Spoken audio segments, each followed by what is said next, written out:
está o título, precisamente ali no slide, correr riscos. É uma frase que nós ouvimos muitas vezes, mas vamos recuar no tempo. Vamos lá atrás até à Grécia Antiga. Séneca, que foi filósofo e poeta, além de outras coisas, viveu sobre o império de 3 imperadores romanos: Calígula, depois Cláudio e finalmente Nero. Curiosamente, Séneca foi contemporâneo de Jesus. E embora não tenha feito qualquer relato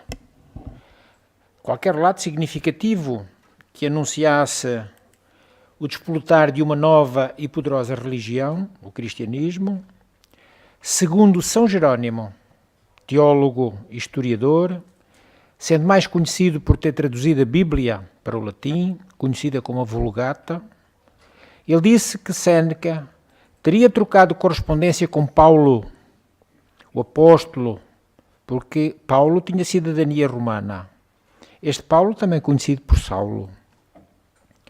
Diz ele que Séneca tinha um imenso talento como advogado.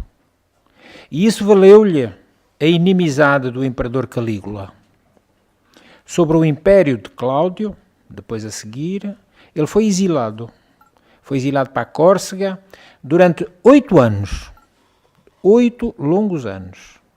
Onde passou graves privações materiais.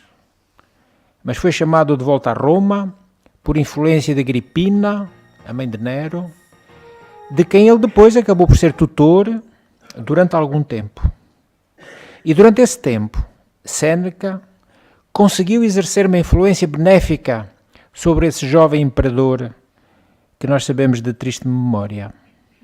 Mais tarde, adotou uma posição de complacência com as tantas loucuras cometidas pelo imperador, o que não impediu, mesmo assim, que viesse a receber ordem para se suicidar. Ordem direta do imperador. Era o ano 65 da nossa era. Séneca foi acusado de ter participado numa conspiração denominada de Pisão, na qual Nero deveria ser assassinado, e ele, sem qualquer tipo de julgamento, foi obrigado a cometer suicídio na presença dos seus amigos. Cortou os pulsos com o ânimo sereno que defendia na sua própria filosofia. Tácito, considerado um dos maiores historiadores da antiguidade, relata que a morte de Séneca e da mulher, Pompeia Paulina, que também cortou os pulsos, ele narra que foi uma morte horrorosa, como não podia deixar de ser. Só que Nero, com medo da repercussão negativa dessa dupla morte, mandou que os médicos tratassem a esposa e ela sobreviveu ao marido por alguns anos. Séneca, vivendo em climas tão adversos, manteve sempre a sua preocupação com as conquistas morais individuais e teve a oportunidade de escrever um texto extraordinário, que foi ele que motivou o tema da nossa palestra. Chorar é correr o risco de parecer sentimental demais. Rir é correr o risco de parecer tolo. Estender a mão é correr o risco de se envolver. Expor os seus sentimentos é correr o risco de mostrar o seu verdadeiro eu. Defender seus sonhos e ideias diante da multidão é correr o risco de ser mal interpretado e perder pessoas. Amar é correr o risco de não ser correspondido. Viver é correr o risco de morrer. Confiar é correr o risco de decepcionar. Tentar é correr o risco de fracassar. Mas devemos correr riscos, porque o maior perigo é não arriscar nada. Há pessoas que não correm nenhum risco, não fazem nada, não têm nada e não são nada. Elas podem até evitar sofrimento, evitar desilusões, mas não conseguem nada. não sentem nada, não mudam, não crescem, não amam, não vivem. Acorrentadas por suas atitudes, elas viram escravas, privam-se de sua própria liberdade. Somente a pessoa que corre riscos é livre. É um texto extraordinário, em que realmente ele nos mostra que a decisão de correr riscos ou não é sempre nossa. Podemos continuar a deter o choro, porque nos foi dito na infância que homem não chora. Ou no caso da mulher, para não demonstrar eventual fraqueza. Ou então, podemos soltar as lágrimas, demonstrando que somos seres humanos com sentimentos. Podemos ser daqueles que defendem as suas ideias nobres, lutando pela vida, expondo-se, ou calarmos-nos diante das injustiças.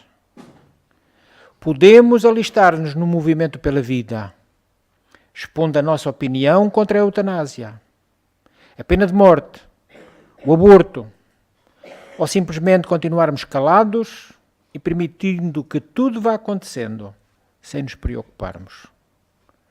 Podemos envolver-nos em marchas pela paz. E aqui está um dos motivos pelo qual a nossa associação se vem batendo há alguns anos. Fazendo às vezes contra algumas ideias, contra algumas pessoas. Aliás, não é contra, mas tendo a oposição dessas pessoas, nós continuaremos fazendo a nossa marcha da paz. Todos os anos continuaremos, enquanto pudermos. Então façamos as marchas pela paz, pelos direitos dos desfavorecidos, ou então podemos permanecer apáticos, deixando que tudo corra a bel prazer da vida. Podemos continuar simplesmente calados, permitindo que tudo vá acontecendo, sem a nossa mínima preocupação, porque não queremos correr riscos. Ou podemos nos alistar no movimento pela vida, expondo, como já dissemos, sempre, sem medos, as nossas opiniões. Então, lutemos por melhorar a nossa condição da humanidade.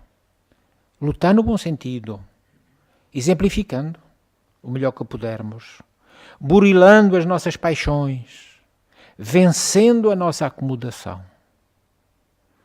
Sabemos o que está mal, tentemos mudar. Ou então optarmos por nos mantermos como estamos, onde estamos, não fazendo nenhum esforço para alcançar outras virtudes e valores de nobreza espiritual.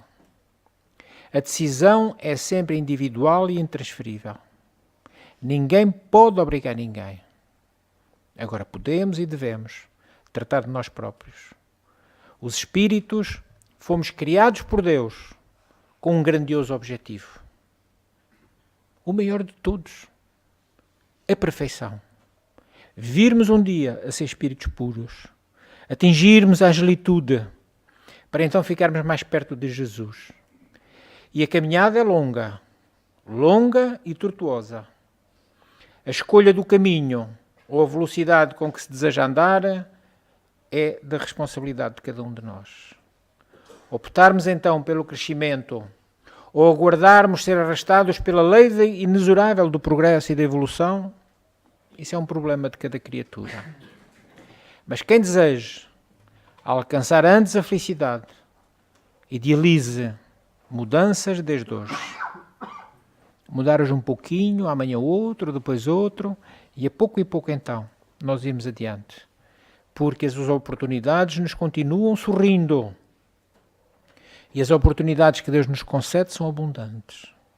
Não desperdicemos. Não desperdicemos ao ponto de vermos que no mundo atual nós estamos nos acostumando a muitas coisas como se fossem normais.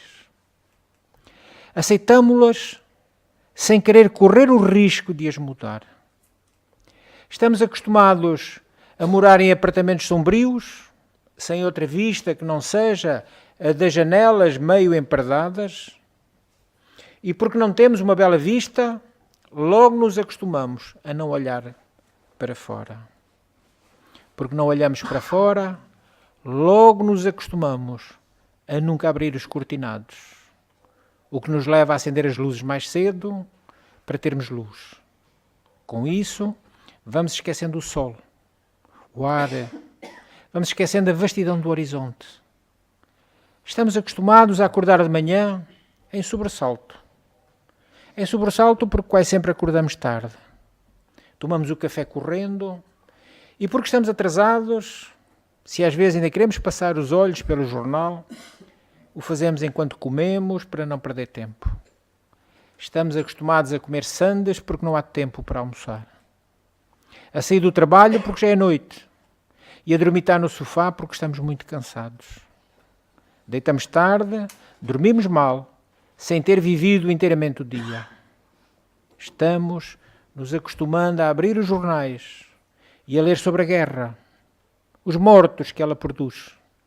Estamos nos acostumando com o grande número de vítimas no mundo. Por causa disso tudo, não acreditamos mais nas negociações de paz. E assim, não queremos correr o risco de vibrar pela paz, pensando que é inútil. É um erro. Oremos pela paz, sem nenhum medo. Coloquemos no mundo a nossa vibração de paz. E da certeza absoluta essa energia nunca será perdida. Ela será presente num coração talvez violento que se irá modificar. Estamos nos acostumando a esperar o dia inteiro, às vezes, por um encontro importante. E quando o telefone toca, ouvimos: hoje não posso ir. Estamos acostumados a sorrir sem receber um sorriso de volta. A sermos ignorados quando gostaríamos de ser notados. Estamos acostumados a pagar por tudo. Tudo o que desejamos, tudo o que necessitamos. Estamos acostumados com salas fechadas, com o ar-condicionado, com a luz artificial e até com a contaminação do mar e a lenta morte dos rios. Estamos nos acostumando até com isso. Vivemos tão fechados que nos acostumamos a não ouvir os passarinhos, a não ouvir o galo cantando pela manhã, a não colhermos a fruta das árvores. Estamos nos acostumando a coisas demais e tornando-nos indiferentes. Somos tantos no planeta que estamos nos acostumando a ouvir falar de desaparecimentos e mortes como simples números estatísticos. Estamos nos esquecendo de ser humanos, esquecendo de rir, de sentir, de viver e, pior do que tudo, estamos nos esquecendo de amar. Estamos nos esquecendo que somos filhos de Deus, espíritos imortais, criados para atingirmos a perfeição, logo sermos espíritos de amor. Tudo, afinal, porque não queremos correr o risco de provocar mudanças. Primeiro em nós e depois no meio que nos rodeia. Por isso, comecemos a reparar as coisas, a reparar nas coisas. As coisas que às vezes pequenas, mas são tão importantes. Comecemos a dar importância às coisas pequenas para que as grandes também elas assumam na devida proporção a importância que têm. Cada flor é única. Cada rosto é especial. Cada manhã de nossa vida é sempre diferente. Nunca teremos duas manhãs iguais. Prestemos atenção nas coisas que parecem insignificantes. Vamos perceber a cor das flores, o perfume. E se não há jardim onde nós moramos, observemos os canteiros dos jardins floridos, das ruas, das praças por onde nós passamos. Demos um pouco de atenção ao pôr do sol. Nunca houve, nem haverá dois crepúsculos exatamente iguais. Desde o começo dos tempos, sempre o pôr do sol tem algo diferente. Observemos a dinâmica da vida. A vida que está em todo lugar. E não nos deixemos levar pela acomodação perigosa. Não há nada pior do que a rotina. Cultivemos a alegria de viver. Comecemos hoje, agora. E corramos assim o risco de sermos felizes. Vamos ver, com a história singela, verdadeira, que vamos narrar, como às vezes vale a pena correr o risco. Era um garoto que nasceu com uma grave problemática, uma doença muito grave que não tinha cura. Mesmo assim, ele conseguiu atingir a idade de 17 anos e podia, fruto da sua doença, morrer em qualquer altura. Sempre viveu na casa de seus pais, sob o cuidado constante de sua mãe, sua amorosa mãe. Mas um dia, já com 17 anos, ele decidiu sair sozinho. E com a autorização da mãe, caminhou pelo seu bairro, o que nunca tinha feito. Olhando as montras e as pessoas por quem passava, ele viu que estava uma loja vendendo CDs, discos, e notou que no balcão estava a presença de uma garota, mais ou menos da sua idade, que quando ele olhou, parecia ter sido feita de ternura e beleza. Foi amor à primeira vista. Abriu a porta e entrou. Sem olhar para mais nada, que não fosse a sua linda amada, aproximando-se timidamente, chegou ao balcão onde ela estava. Quando o viu, ela deu-lhe um sorriso e ele foi como se o céu se abrisse. Perguntou se podia ajudá-lo em alguma coisa. Para ele, era o sorriso mais lindo que ele alguma vez tinha visto. E a emoção foi tão forte que ele mal conseguiu dizer que queria comprar um CD. Mas, como ele tinha que ter um motivo para estar ali, pegou no primeiro que encontrou, sem preocupação de quem era e nem o que continha. Nem sequer olhou bem para o CD e disse: "É este aqui." E ela, amavelmente, perguntou-lhe: "Quer que embrulhe para presente?" E ainda sorriu mais. Ele balançou a cabeça para dizer que sim e disse: "É para mim mesmo, mas eu gostaria que você embrulhasse." Ela saiu do balcão, voltou pouco depois, com o CD muito bem embalado. Ele pegou o pacote e saiu. Louco de vontade de ficar por ali, admirando aquela figura que para ele era quase divina. Daquele dia em diante, todas as tardes, ele voltava à loja de discos e comprava um CD qualquer. Sempre a garota deixava o balcão e voltava com um embrulho cada vez mais perfeito, mais bem feito.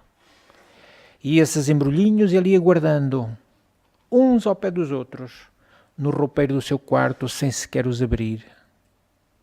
Ele estava apaixonado, mas tinha medo da reação dela. Não queria correr o risco. E assim, por mais que ela sempre o recebesse com um doce sorriso, não tinha coragem para convidá-la para sair e conversar. Comentou isto com a sua mãe. E a mãe o incentivou. Incentivou muito a convidá-la para sair. E um dia, ele encheu-se de coragem e foi à loja. Como todos os dias, comprou outro CD. E como de hábito, ela foi embrulhá-lo. Quando ela não estava vendo, escondeu um papel com o seu nome e telefone no balcão e saiu da loja correndo. No dia seguinte, o número do telefone que ele tinha deixado, o telefone tocou. E a mãe do jovem atendeu. Era a garota da loja dos discos perguntando por ele. A mãe, desconsolada, de imediato percebeu quem era. Ela sabia e começou a soluçar dizendo: "Então você não sabe, meu filho faleceu esta manhã." Mais tarde, a mãe entrou no quarto do seu filho querido para olhar as suas roupas e ficou surpresa com a quantidade de CDs todos embrulhados.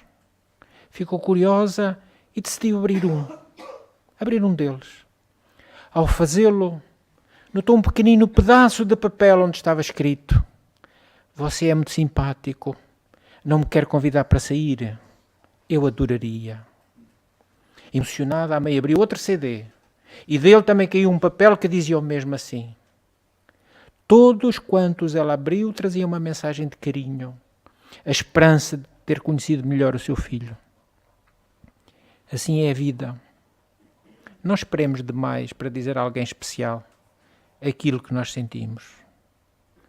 Como tinha valido a pena aquele jovem correr o risco de abrir o seu coração. Não seria um amor longo, mas era um amor grande. Então façamo-lo já, porque amanhã pode ser muito tarde. Ninguém sabe se tem amanhã. Aproveitemos e falemos, escrevamos, telefonemos. Digamos o que ainda não foi dito. Não deixemos para amanhã. Não corra o risco de quem não sabe se há mais tempo. A nossa mensagem singela da noite. Pensarmos, meditarmos, que realmente a vida a cada dia nos apresenta coisas maravilhosas, se nós as quisermos ver. Pior se nos apresenta a noite, o sol de manhã sempre nasce. Fiquemos com essa certeza. Com a certeza de que vale a pena corrermos riscos quando nos empenhamos em coisas boas. Sempre vale a pena corrermos o risco de tropeçarmos no amor e vivermos felizes. Pela vossa atenção, muito obrigado.